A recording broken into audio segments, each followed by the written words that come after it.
O fruto do Espírito Santo chamado fé, segunda parte. Nosso texto é o de Hebreus 11, dos versos 11 a 19. E nós já fizemos a leitura deste texto. Se você se lembra bem, nós já vimos no último culto que a fé é o firme fundamento das coisas que se esperam. A fé é a prova das coisas que se não veem. A fé verdadeira não contradiz a nossa dedicação a Deus. Ela jamais vai nos tirar da igreja. Amém, irmãos? A fé verdadeira jamais vai nos afastar uns dos outros. A fé verdadeira jamais vai nos conduzir ao erro, ao pecado, seja ele qual for. Ela jamais contradiz a nossa consagração a Deus. E ela também nunca vai contradizer a nossa inteligência, a nossa cognição.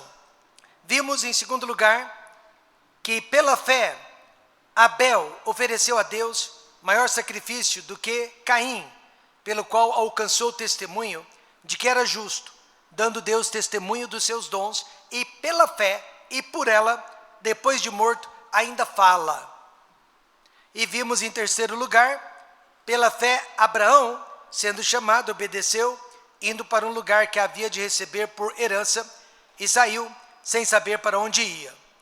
E nós vimos que Abraão não tinha uma fé perfeita, e também não foi uma fé materialista, possessiva. Em Hebreus 11, versos de 1 a 10, aprendemos sobre a definição da verdadeira fé, aprendemos sobre a exemplificação da verdadeira fé, e nós vimos por último que a salvação só é possível através da fé. Aliás, a fé é o único fruto espiritual necessário para a salvação. Você pode ser salvo sem paz, sem gozo. Você pode ser salvo sem mansidão, sem temperança. Você pode ser salvo sem longanimidade. Mas você jamais pode ser salvo sem fé. Fé, então, é o único fruto espiritual exigido por Deus para a salvação de alguém. E nós vimos isso. A partir de agora, verso 11, nós vamos aprender sobre os resultados da fé.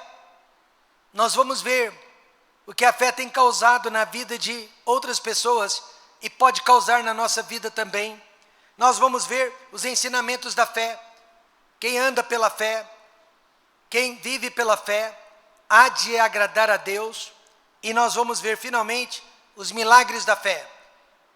Deus não opera milagres onde não há fé, mas Deus opera maravilhas onde a fé reside. Comparando a nossa vida com esses heróis da fé, que foram listados na galeria dos heróis da fé, Hebreus capítulo 11. Letícia, quantas pessoas de fé você realmente conhece? Comparando a nossa vida com a vida desses heróis da fé, quantas pessoas de fé você realmente conhece? Infelizmente, teríamos que dizer muito poucas. Muito poucas. Mas graças a Deus, a fé não é um sentimento que eu preciso e você precisa sentir 24 horas por dia. Mas ela é uma atitude, uma disposição que tomamos na hora das provações, na hora das dúvidas e na hora das necessidades. Havia um certo teleevangelista muito famoso em nossa cidade, e ele garantia que todas as suas orações eram atendidas por Deus, e que na sua igreja havia milagres espalhafatosos, e que se você quisesse ver Deus operando milagres na sua vida, bastava frequentar a igreja dele, é claro. Naqueles dias, eu e a minha esposa levamos nossas crianças para uma nova médica. E no consultório dessa nova médica, ela me perguntou se eu conhecia este teleevangelista. Eu disse que apenas de nome.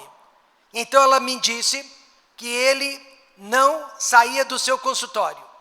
Levava as crianças praticamente todas as semanas, porque ele vivia preocupado com a saúde de seus filhos. Ele era paranoico com respeito à saúde de seus filhos. Não muito tempo depois, por coincidência, eu peguei o mesmo avião que ele, de Miami para São Paulo. E era nítido o medo que ele tinha de voar, o medo que ele estava de entrar dentro daquele avião. E naquela hora eu cheguei à seguinte conclusão, irmãos: é fácil demonstrar fé atrás de um microfone de igreja, mas muito difícil exercê-la na vida real. É fácil dizer que há fé, é fácil dizer que temos fé, quando está tudo bem em nossas vidas. Mas na hora da provação, aí nós não temos tanta fé assim. Deus tenha misericórdia de nós. Bem disse Jesus: quando porém vier o Filho do Homem, porventura achará fé na terra? E esta é uma pergunta retórica. Provavelmente há pouca fé aqui nesta noite. E é por falta de fé que a igreja não está mais cheia. Porque se nós acreditássemos na importância da igreja e no poder da oração, hoje à noite a nossa igreja estaria cheia. Amém, irmãos? Porque a pessoa não imagina o que está perdendo por deixar de vir à casa de Deus. Graças a Deus, a fé faz parte dos frutos do Espírito Santo de Deus. Isso quer dizer que ela não vem de nós, ela vem de Deus. Isso quer dizer que a fé não é produto humano, mas é produto divino. E quanto mais nós crescemos na graça e no conhecimento de nosso Senhor e Salvador Jesus Cristo, maior será a nossa fé, mais forte será a nossa fé, para enfrentarmos todos os desafios desta vida. Vamos recordar quais são os frutos do Espírito Santo? Mas o fruto do Espírito é amor, gozo, paz, longanimidade, benignidade, bondade, fé. Nós já discorremos sobre cada um desses frutos. Veja como o tempo voa. Na próxima vez, Deus permitindo, vamos falar da mansidão e da temperança. Mas hoje vamos falar de fé. Em primeiro lugar, os resultados da fé. Hebreus diz: pela fé também a mesma Sara recebeu a virtude de conceber e deu à luz já fora da idade, porquanto teve por fiel aquele que lhe tinha prometido. Assim como o pai Abraão, a fé de Sara também não foi perfeita, e isso nos dá esperança. Deus não pede perfeição de nós, como foi dito, Deus só pede sinceridade. Amém, irmãos?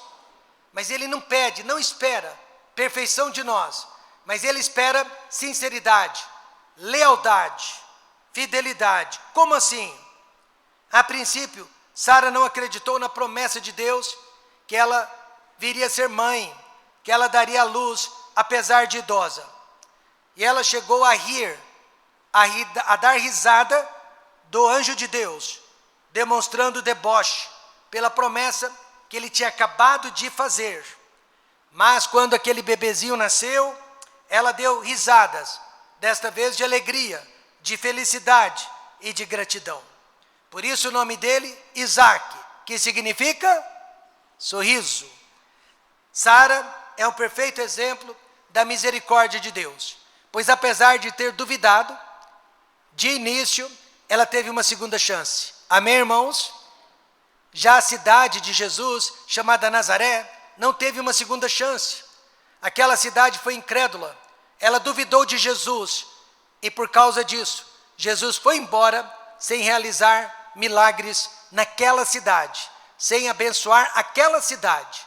Então eu não garanto que você e eu vamos ter uma segunda, uma terceira, uma quarta chance. Só Deus sabe, mas eu sei disso. Aproveite a primeira chance, amém, irmãos? Aproveite a chance que Deus está lhe dando nesta noite de acreditar e de abraçar as promessas de Deus. E abraçando essas promessas, viver uma vida digna de receber as bênçãos de Deus. Quais foram os dois resultados mais tangíveis, mais tocáveis, como consequência da fé de Sara? Primeiro foi a virtude de conceber fora da idade. A Bíblia diz que Sara recebeu a virtude de conceber e deu à luz já fora da idade. A expressão virtude quer dizer força. Deus concedeu a força física para que Sara não só engravidasse, mas também gestasse aquela criança e desse à luz. São 3 estágios. Muitas mulheres têm força para conceber, mas não têm para gestar e perdem a criança. Aborto espontâneo. E ainda há casos de mães que não têm força para dar à luz. Às vezes elas perecem, às vezes a criança perece. Mas Deus deu para uma senhora de idade virtude para conceber, para gestar e para dar à luz. Amém, irmãos? Ela recebeu virtude de Deus, mas ao mesmo tempo ela recebeu a fé através de Deus. Quando ela recebeu a notícia, ela achou graça.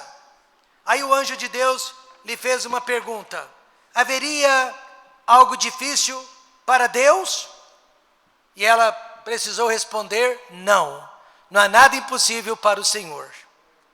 A concepção já é um milagre em qualquer fase da vida. Não é verdade? A concepção já é um milagre em qualquer fase da vida, mas principalmente através de uma mulher com mais de 90 anos de idade. Você ouviu certo, 90 anos de idade. A literatura médica até registra alguns casos de mulheres que deram à luz após os 60 anos de idade. É raro, mas já aconteceu, irmãos. Mas uma mulher dar à luz com 90 anos de idade jamais aconteceu, apenas Sara e mais ninguém. Alguém perguntou, por que Deus então esperou 25 anos para cumprir a sua promessa? Ele havia falado para Sara, quando ela tinha 65 anos de idade, que ela seria mãe. E ela já duvidou ali. Ela disse, mas como eu e meu marido voltaremos a ter prazer? Ela já sabia que o seu corpo estava amortecido, com 65 anos de idade. Mesmo assim, porque Deus ainda esperou mais 25 anos. A promessa só foi cumprida quando ela tinha 90 anos de idade. Eu lhe faço outra pergunta. Por que Jesus esperou 4 dias para ressuscitar a Lázaro dentre os mortos? Poderia tê-lo feito no primeiro dia. Poderia tê-lo feito no primeiro instante. Quando ele disse para os discípulos, Lázaro dorme, ele já poderia tê-lo levantado da morte. Por que Jesus esperou 4 dias? Para demonstrar que o milagre era de Deus. Amém, irmãos? Para que o milagre fosse maior. E nesta noite eu sei, Deus está demorando responder a sua oração. Deus está demorando responder a sua aflição. Mas se Deus às vezes demora, é para que o milagre seja maior. É para que a bênção seja maior. É para o nosso bem e nunca para o bem de Deus. Que Deus então nos dê virtude. Que Ele nos dê forças para acreditarmos em suas promessas. E muita fé para recebê-las. E além da bênção presente, a virtude de dar origem a uma multidão inumerável de pessoas. Veja o verso 12. Por isso também, de um, e esse já amortecido, descenderam tantos, em multidão, como as estrelas do céu, e como a areia inumerável que está na praia do mar. Sara, cujo nome significa princesa, é considerada a matriarca do povo de Israel, de milhões e milhões de judeus que atravessaram a história do mundo, a história da civilização, preservados por um verdadeiro milagre. Os judeus surgiram através de um milagre. A mãe deles deu à luz com 90 anos de idade. E eles ainda existem por causa de milagres, porque só milagres explicam a sobrevivência e a existência dos judeus ainda no nosso meio. Havia cerca de 3 milhões de judeus que saíram do Egito com Moisés e atravessaram o Mar Vermelho a seco. Desde então, este povo foi perseguido, massacrado, exilado, escravizado, e até os dias de hoje é o povo mais odiado na face da terra. Atualmente, há cerca de 8 milhões de judeus morando em Israel e 8 milhões de judeus registrados fora de Israel. Então há apenas 16 milhões de judeus no mundo? De jeito nenhum. Há tantos judeus que ninguém sabe a quantidade certa. Você pode ser um judeu e não estar sabendo disso. No Brasil, por exemplo, há muitos descendentes de judeus, mas não sabem nomes derivados de vegetais e minerais de origem portuguesa, como Mendonça Ribeiro, por exemplo. Podem estar escondendo uma descendência judaica.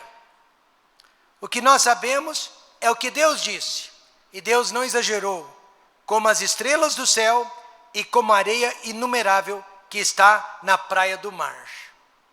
Se o Holocausto fosse hoje, Hitler teria muitas razões arianas para matar milhões e milhões de brasileiros. Os judeus estão por todas as partes, e existe até um boato de que o pai de Hitler fosse também um judeu, mas não há provas a respeito disso. Veja onde chegamos por causa da fé de uma mulher chamada Sara. Ela deu à luz com 90 anos de idade, através de seu filho Isaque. O Messias veio ao mundo e a sua descendência está espalhada pelos 4 cantos da terra. E esta descendência de Sara está fazendo a diferença nesta noite, na economia mundial, na tecnologia mundial, nas descobertas científicas, nas políticas mundiais e em muitas outras áreas. Quais têm sido os resultados da fé em sua vida? Quais têm sido os resultados da fé em sua vida? Eu gostaria de ter a fé de Pedro, que mesmo sabendo que seria executado na manhã seguinte, conseguiu dormir tranquilamente, profundamente, entre 4 soldados, e ele estava acorrentado. Eu queria que a minha fé fosse a de Paulo. De dentro de uma prisão, ele se regozijava, ele se alegrava, mesmo sabendo que estaria morto em alguns dias. Ou seja, o maior resultado da fé é o espírito de paz. O maior resultado da fé é a paz. Você e eu jamais vamos gozar de paz se não houver fé dentro do nosso coração. Nós vimos então os resultados da fé. Agora veja comigo os ensinamentos da fé. Verso 13. Todos estes heróis da fé morreram na fé sem terem recebido as promessas. Que promessas? A que eu e você já recebemos. Jesus já veio, Jesus Cristo já morreu pelos nossos pecados, Jesus já foi sepultado, Jesus já ressuscitou. Mas vendo-as de longe e crendo-as e abraçando-as, confessaram que eram estrangeiros e peregrinos na terra. Eis aqui a maior prova que a salvação sempre foi a mesma, no Velho e no Novo Testamento. A diferença é que no Velho Testamento, os heróis da fé tinham que olhar para o futuro. Eles olhavam para algo que ainda não havia acontecido, para o Calvário, onde Jesus Cristo, o Messias, a descendência de Sara, a descendência de Isaque, daria sua vida pelo mundo, pagaria pelos nossos pecados, seria morto, seria sepultado, mas iria ressurgir dentre os mortos. E eles olharam através da fé para a vinda do Messias, para a obra do Messias. Hoje eu e você olhamos para o mesmo lugar, amém, irmãos? Só que nós estamos olhando para trás, nós estamos olhando para o passado, e eles estavam olhando para o presente, mas a salvação vem do mesmo lugar, vem do Calvário, vem do Senhor Jesus Cristo. E a Bíblia diz que eles abraçaram essas promessas. Eles não viram o dia de Jesus, mas eles creram no dia de Jesus. Este casal, Abraão e Sara, não só creu na vinda do Messias, como também abraçaram-na, confessaram-na. Eles não eram nacionalistas, eles não estavam no mundo pregando sobre Israel, mas eles estavam no mundo, já através da fé, pregando sobre Jesus, pregando sobre o Messias, pregando sobre salvação. Mas o que a fé nos ensina aqui? A fé ensina que o mundo não é o nosso lar, o mundo não é o nosso lugar. Versículo 13, confessaram que eram estrangeiros e peregrinos na terra. Este casal era o mais rico do mundo, daquela época. Apesar de longevos, 90 anos, 100 anos de idade, jamais se sentiram em casa neste mundo.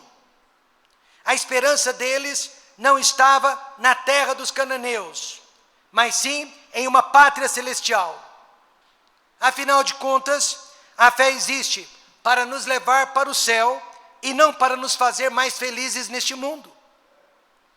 Mesmo com 90, 100 anos de idade, Abraão e Sara reconheceram que o tempo deles aqui na terra seria muito curto, seria muito breve, e que por isso não merecia mais atenção do que a atenção que deveriam dar para o céu.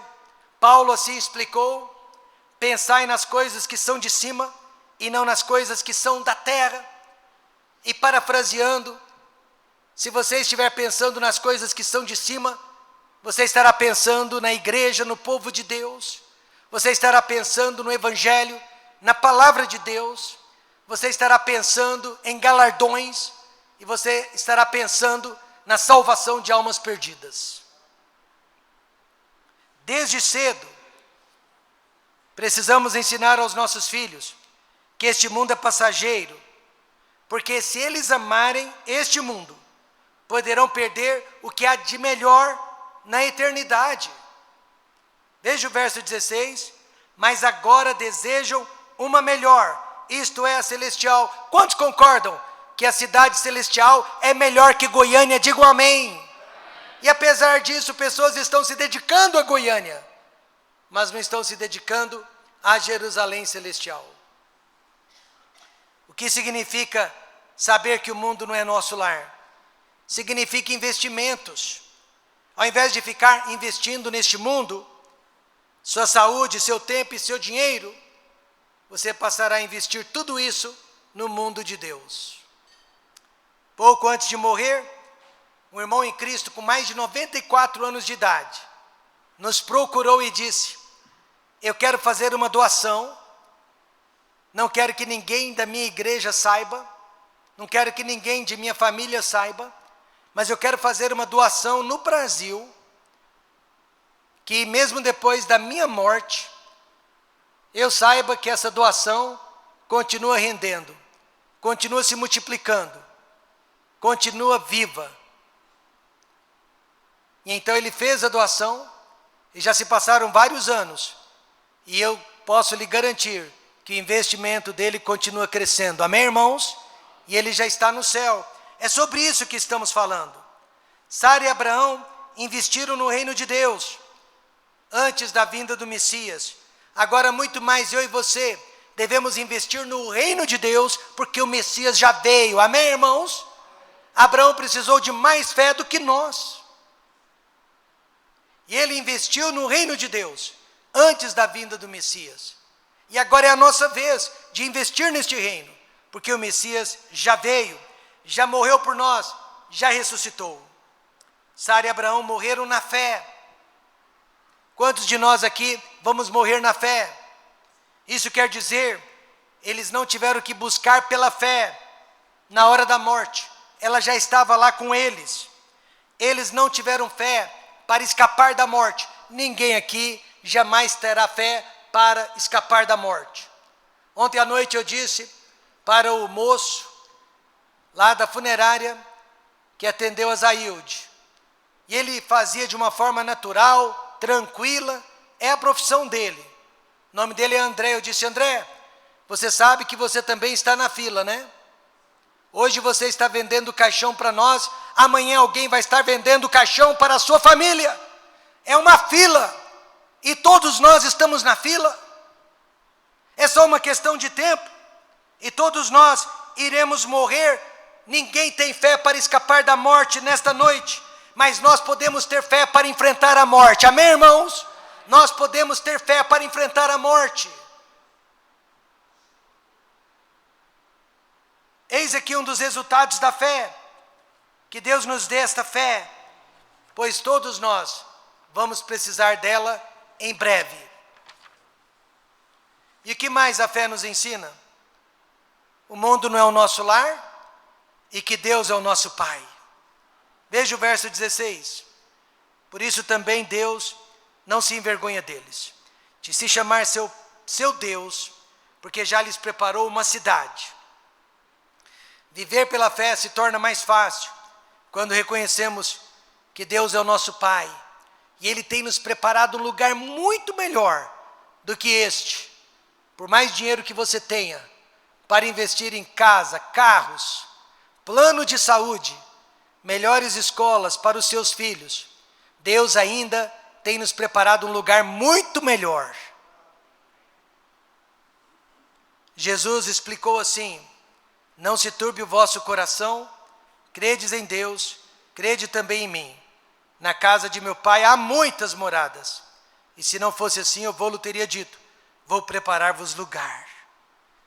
O mundo permite a crença em Deus, desde que seja a mesma crença em Papai Noel, ou seja, de mentirinha, fazer de conta. Mas a partir do momento que alguém decide viver por Cristo, sua fé, uma fé real, verdadeira, honesta, dedicada, aí o mundo passa a nos odiar. Aí o mundo já não aceita uma fé comprometida com Deus. Qual é a grande diferença entre a nossa fé e a fé de um idólatra? É que a nossa fé é lógica, a nossa fé é racional, porque o nosso Deus existe. A fé deles é ilógica, irracional, porque o ídolo deles não existe. Portanto, nesta noite, Deus não tem vergonha de se chamar seu Deus. Você que ama a casa de Deus, ama a palavra de Deus e ama o testemunho do Senhor Jesus Cristo, Deus não se envergonha de você. Amém, irmãos? Mas há pessoas que se envergonham de Deus. Quer seja na escola, entre os familiares, perante os vizinhos, se envergonham de Deus.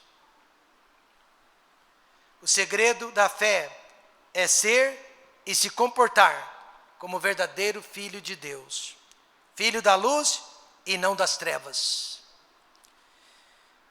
E por último, os milagres da fé. Eu creio em milagres, amém, irmãos? E eu preciso de milagres. Veja o verso 17. Pela fé ofereceu Abraão a Isaque, quando foi provado, sim, aquele que recebera as promessas, ofereceu o seu unigênito. Nós conhecemos a história de Isaque e de Abraão, e sabemos que na hora decisiva, a vida de Isaque foi poupada. Mas o que muitas pessoas desconhecem, é que na mente de Abraão, o seu filho já havia sido sacrificado. Seu filho já havia sido morto. Seu filho já havia sido esquartejado e cortado em vários pedaços e oferecido a Deus, como acontecia nos sacrifícios, nos holocaustos. O que poucas pessoas entendem é que para Abraão, aquele acontecimento terrível e trágico havia acontecido. A obediência de Abraão foi completa, não foi pela metade. Isaque foi chamado de unigênito, porque ele era o único filho da promessa. Abraão teve Ismael com outra mulher, mas Ismael não era o filho da promessa. O filho da promessa era Isaque, o Messias viria através de Isaque. Mas quais foram os milagres que a fé de Abraão produziu? O da obediência, o milagre da obediência. Todas as vezes que eu e você conseguimos obedecer a palavra de Deus é um milagre, porque nós odiamos a voz de Deus. O ser humano, a natureza humana, odeia a voz de Deus. Toda vez que nós obedecemos a Deus é um milagre, é algo sobrenatural o que está acontecendo. Pela fé ofereceu Abraão Isaque quando foi provado, e nós estamos sendo provados todos os dias, se vamos ler a Bíblia ou não, se vamos orar ou não, se vamos falar de Cristo ou não, se vamos vir à igreja ou não, se vamos perdoar uma ofensa ou não, se vamos devolver os dízimos ou não. Por isso que eu digo, obediência a Deus é um milagre. Viver para Cristo é um milagre. Ser um cristão verdadeiro é um milagre. Porque a nossa natureza humana odeia a voz de Deus. A aprovação era a de viajar 3 dias com o seu filho Isaque, e no 3º dia sacrificá-lo no Monte Moriá. Imagine aquela criança perguntando para o pai: pai, nós já fizemos a fogueira, já colocamos os gravetos no lugar, mas onde que está o sacrifício? E aquele pai tendo que segurar o choro e responder: Jeová Jirê, o Senhor proverá. Quantos pais no lugar de Abraão teriam obedecido? A maioria dos pais nem sequer consegue trazer os filhos à igreja. Aí os filhos se desviam, passam a amar este mundo, começam a namorar incrédulos, e os pais não sabem por quê. Pior ainda é quando colocam a culpa na igreja. Amém, irmãos?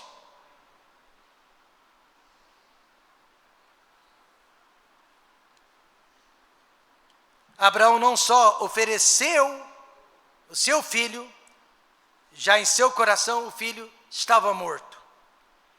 Como ficou Sara durante toda essa situação? A Bíblia não diz, mas ela era mãe, tinha dado à luz com 90 anos de idade. Nós só sabemos que ela seguiu a liderança do marido. Amém, irmãos? Pedro disse: como Sara obedecia a Abraão, chamando-lhe Senhor, da qual vós sois filhas, fazendo o bem e não temendo nenhum espanto. Obediência a Deus é um milagre. A igreja, ou ela está cheia ou vazia de milagres, mas cada pessoa dentro da igreja é um milagre. Amém, irmão? É um milagre que você tenha vindo à igreja numa quarta-feira. É um milagre que você tenha priorizado a igreja ao invés do descanso, ao invés do trabalho, ao invés do emprego, ao invés de um passeio. É um milagre. Servir a Deus é um milagre. E eu queria ver a igreja cheia de milagres. O que levou Abraão, um ex-idólatra, a deixar a sua terra e sua família para fazer a vontade de um único Deus, foi a fé. Essa mesma fé que depois o levou a quase sacrificar o seu filho. A nossa obediência, assim como a de Abraão, depende da fé. Por isso que fé enfraquecida vai afetar nossa frequência aos cultos da igreja, vai afetar nossa comunhão com Deus, vai afetar o nosso relacionamento humano, vai afetar tudo que há de espiritual na nossa vida. Hebreus 11:6 diz que sem fé é impossível agradar a Deus, exatamente porque sem fé não iremos obedecer a Deus. Quantos entenderam isso? Então, o milagre da obediência é um milagre obedecer a Deus. E agora o milagre da ressurreição. Veja o que Abraão já tinha visto pela fé. Sendo-lhe dito: em Isaque será chamada a tua descendência, considerou que Deus era poderoso para até dentre os mortos o ressuscitar. Abraão em nenhum momento negou seu filho a Deus. Em nenhum momento negou a morte de seu filho. Mas pela fé ele sabia disso. Meu filho será o patriarca de uma nação. Desta nação surgirá o Messias, o Salvador do mundo. Portanto, meu filho precisa permanecer vivo. Eu vou sacrificá-lo. Isso quer dizer que Deus é poderoso para trazê-lo de volta. Amém, irmãos? Deus é poderoso para ressuscitar meu filho. E Deus viu tudo isso dentro do coração de Abraão. Lembro-me de uma senhora, Dona Nair, cujo filho morreu num acidente de carro, no banco do passageiro, lendo a Bíblia. No funeral do filho, ela disse chorando: o arrebatamento está às portas, Em breve eu vou me reunir com meu filho, e ele estará no novo corpo ressurreto. Então veja que a fé no arrebatamento e na ressurreição dos mortos confortou o coração daquela senhora. E sabe o que vai confortar o nosso coração? Fé. A verdadeira fé. Em Hebreus 11, 1 a 10, nós aprendemos sobre a verdadeira definição de fé. Fé não é o que você está ouvindo no YouTube pelos pregadores e youtubers. Fé é o que a palavra de Deus diz. Nós vimos a exemplificação da fé. Não dá para ver muitos exemplos de fé nos dias de hoje. Mas se você for na Bíblia, você vai encontrar aos montes. E nós vimos que a salvação só é possível através da fé. Hoje aprendemos sobre os resultados da fé, os ensinamentos da fé e os milagres da fé. E qual a importância deste estudo? Frutos espirituais para a nossa vida. Verso 6 responde. Vamos todos ler o verso 6 juntos. Eis aqui o segredo da vitória espiritual. Todos juntos. Ora, sem fé é impossível agradar-lhe, porque é necessário que aquele que se aproxima de Deus creia que Ele existe e que é galardoador dos que o buscam. Mas se eu creio nisso, eu vou ser o melhor crente possível dentro da igreja.